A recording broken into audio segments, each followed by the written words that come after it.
मेरे भाइयों और बहनों, ज्ञान अग्नि में आप सबका स्वागत है। ईश्वर अंश जीव अविनाशी, चेतन अमल सहज सुख राशि, सो माया बस भयऊ गुसाई, भनियो कीर मरकट की नाई। भगवान की माया मनुष्य के मोहित होने का उदाहरण तोते और बंदर को पकड़ने से दिया गया है। तोता पकड़ने के लिए पहेलिया जमीन पर बांस की खपच्चियों को गाड़ देता है और उसमें एक डोरा बांध देता है, जो एक बांस के टुकड़े में पिरोया जाता है। उसके नीचे तोते को फंसाने के लिए कुछ दाने डाल दिए जाते हैं। उन्हें खाने के लिए तोता बांस पर आकर बैठता है। उसके वजन से वह बांस घूम जाता है और तोता उल्टा हो जाता है। उल्टा होने के कारण ना तो वह उड़ पाता है और बांस को भी इस डर से नहीं छोड़ता कि कहीं गिर ना जाऊं। इस तरह बांस को पकड़े रहने के कारण पहेलिए द्वारा उसे पकड़ लिया जाता है।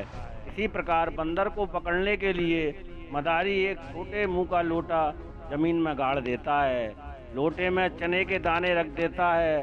बंदर उसमें हाथ डालकर चने के दाने से अपनी मुट्ठी भर लेता है।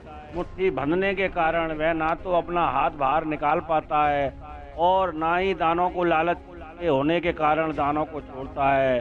उन दानों को छोड़ता भी नहीं। इस तरह आराम से पहेलिया द्वारा बंदर को पकड़ लिया जाता है। यह बात तो पशुओं के बंधन की हुई, जिनमें बुद्धि का प्रकाश नहीं होता, परंतु बुद्धि का ज्ञान जागृत न होने के कारण मनुष्य इसी प्रकार माया से मोहित होकर बंधन में पड़ा रहता है और तरह तरह के दुख उठाता है।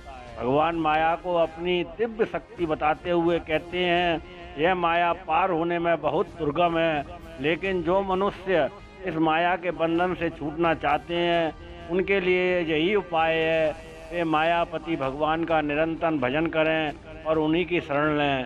संसार के भोगों की ओर ममता व आसक्ति का भाव न रखकर दृढ़ बुद्धि से निष्काम कर्म करने के लिए ही उनका उपयोग करें।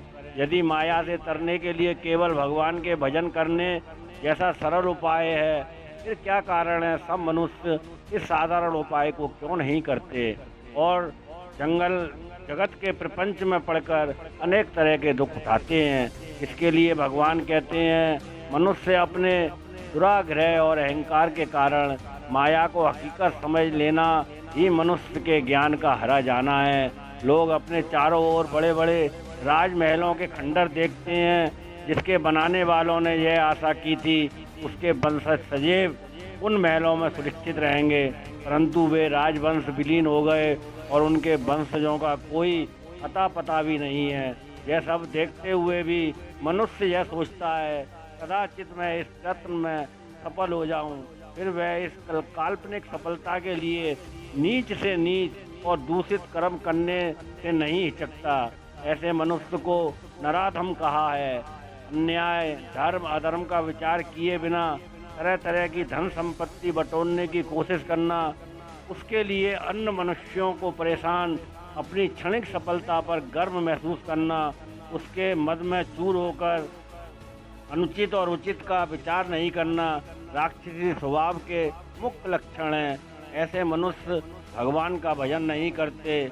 जिन टॉपिक की वीडियो आप लोगों को चाहिए, उस टॉपिक को कमेंट सेक्शन में लिखें और अधिक से अधिक हमारे इस चैनल को पसंद करें। हम आप भाई बहनों के लिए ऐसी वीडियो लाते रहेंगे। धन्यवाद।